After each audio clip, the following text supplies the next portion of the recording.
Good evening and thanks for having us in. A Hawaii man convicted of violent murders 5 years ago will spend the rest of his life behind bars with no possibility of parole. This strict sentence for Ethan Mota came as no surprise to anyone involved in the case.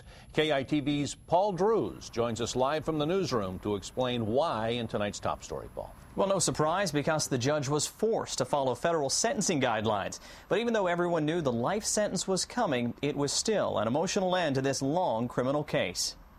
The final chapter of a violent attack that began at the Pali golf course back in 2004 is finally written at federal court, where Judge Susan Mulway handed down a life sentence for convicted murderer Ethan Mota.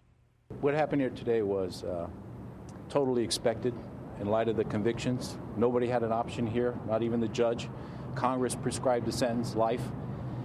It's life without parole, essentially. Mota made no final statement before the judge, but did give a smile and a wave to his family and friends that had joined him inside the courtroom.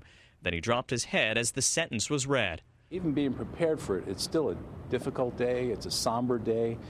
You got a lot of people who've been affected by the trauma of the events of January 7, 2004, the family of the decedents, the family of the defendant.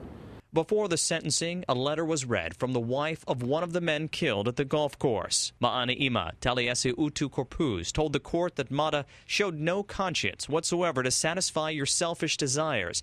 You took away the life God intended for me. This sentence ends a long criminal case that first began in Hawaii's courts and ended under federal jurisdiction. This brings to a close a very unfortunate but very violent episode in organized crime history in Hawaii.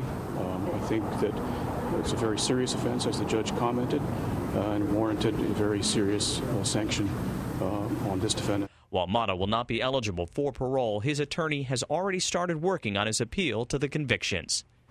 Until that appeal is ready, Mota made one request to the judge, that he be incarcerated at the high-security U.S. penitentiary in Atwater, California, so he could be near his family. Reporting live, Paul Drews, KITV4 Island Television News.